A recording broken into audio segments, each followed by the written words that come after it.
Time and again, you've seen New York's former Lieutenant Governor Betsy McCoy join us here on Fox and Friends, carrying all 2,472 pages of the Obamacare bill, longer than the New Testament. And if you thought that looked heavy, imagine what it'll weigh with another 1,200 pages stacked on top. Because while you were enjoying the holiday yesterday, that's how many regulations were added to the health care law. Betsy is back this morning to explain what's inside. Dare we ask? Well, here it is.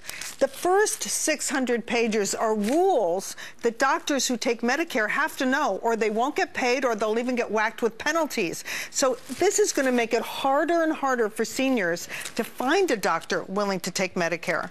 Plus, these rules are going to interfere in what your doctor can do for you. Let me give you an example. A big chunk of this is the physician quality reporting system. Can I just say thank you so much for reading this? You're the only one who has. You did it on Independence Day. I'm sorry to interrupt you, but just thank you. You're welcome. So this physician quality reporting system means that doctors have to report 18 numbers to the federal government for every senior they treat. And it's estimated that it can take as much as an hour and 48 minutes per patient, right? The regulators here say on average it's going to take 5.4 million hours a year. That's time that the federal government is stealing from doctors, nurses, and office personnel in offices all across this country, time that could be spent on patients. And it's going to interfere in what doctors can do for patients. Say an elderly woman comes in with a fractured wrist or shingles, right?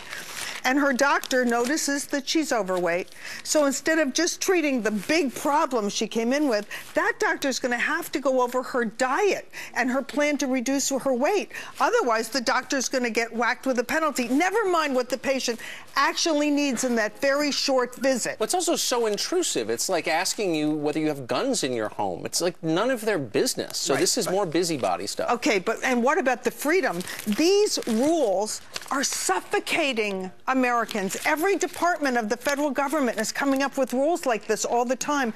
And the fact that this happened on Independence Day? Yes.